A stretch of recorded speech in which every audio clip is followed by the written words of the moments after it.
She approached me slowly, her eyes glistening with tears, and whispered, "I'm sorry. I just want to make it right." Before I could respond, she leaned in, closing the distance between us, her lips barely brushing mine. But I stepped back instinctively, my voice calm but firm. "I don't want your lover's taste on me." Her face froze, shock and guilt mingling in a way I had never seen before. I had loved her, trusted her with everything I had. We had built a life together over the past 5 years, sharing dreams, routines, and quiet moments that should have bound us irreversibly. And yet here she was trying to erase months of betrayal with a kiss. It wasn't just infidelity. It was the erosion of trust, the quiet destruction of every small gesture, every word we had shared. I remembered the weeks leading up to this moment, the late-night texts she hid from me, the unexplained absences, the subtle changes in her demeanor. At first I had wanted to believe it was stress or work pressure or simply fatigue. But my instincts, sharpened by years of observation and awareness of human behavior, told me otherwise.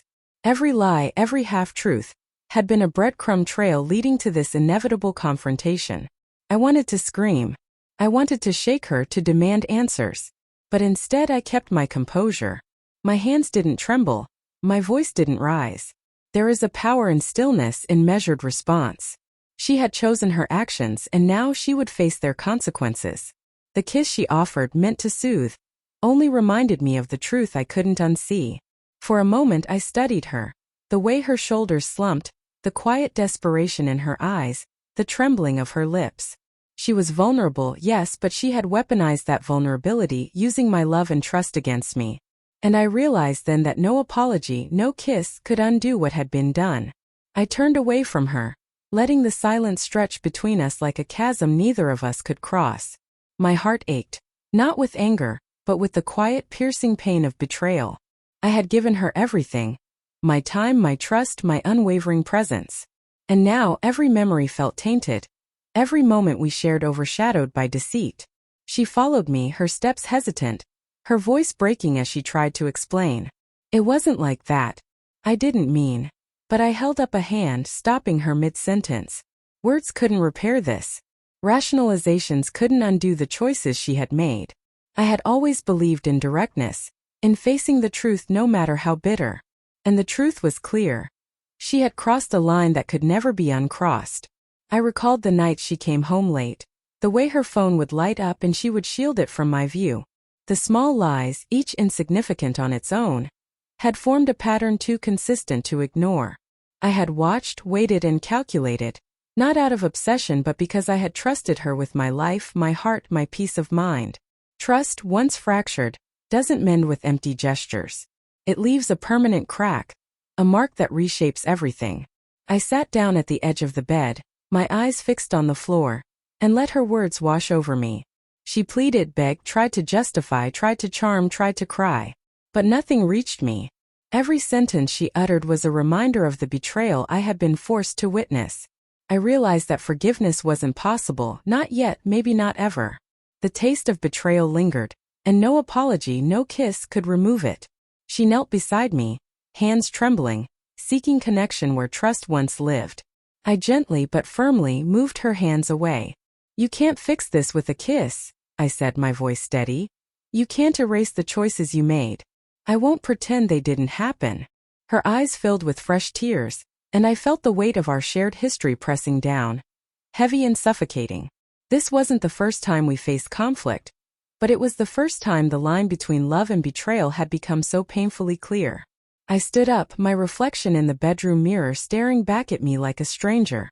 The man I once trusted her with now seemed like a ghost haunting the edges of our life. I realized then that this wasn't just about a kiss or a fleeting mistake. It was about patterns, choices, and the quiet erosion of trust. She had made her choice, and now I had to make mine. She reached out one last time, desperate, pleading, her voice soft. "Please, I love you. I made a mistake. I'll never do it again." I shook my head slowly, a calm finality in my movements. Love isn't enough when trust is gone. Your apology doesn't erase what happened. I can't pretend it does. There was no anger, no shouting, no dramatics, only clarity. The kind that comes from knowing your own worth and refusing to compromise it. I walked toward the door, each step deliberate. The air between us was thick with words unsaid, emotions unshared, and dreams that would never be realized. She didn't follow this time. She didn't block the way, didn't cry out, didn't beg beyond the quiet pleading of her earlier voice. She knew in that moment that the fracture between us was too deep to mend with simple gestures. Outside, the night was cool, and the city hummed softly with life. I took a deep breath, letting the cold air fill my lungs and steady my racing heart. Pain lingered, yes, but so did clarity. I had confronted the truth, faced betrayal head-on, and refused to let it define me. The moment she tried to kiss me as an apology had been a test, and I had passed. Not for her, but for myself. Sometimes walking away isn't about giving up. It's about knowing what you deserve, and having the courage to choose yourself over lies. I would carry the memories, the love, the hurt, and the lessons, but I wouldn't carry her choices. I wouldn't allow the residue of betrayal to cling to me. I closed the door behind me, the finality settling like a stone in my chest, but beneath it, a strange sense of liberation. That night I learned something profound. Trust, once broken, cannot simply be repaired with apologies. It has to be earned anew, if at all. And sometimes the bravest act of love is the one that protects your own heart first. I walked into the darkened streets, knowing that in leaving her, I hadn't lost myself. I had found the strength to honor my own worth.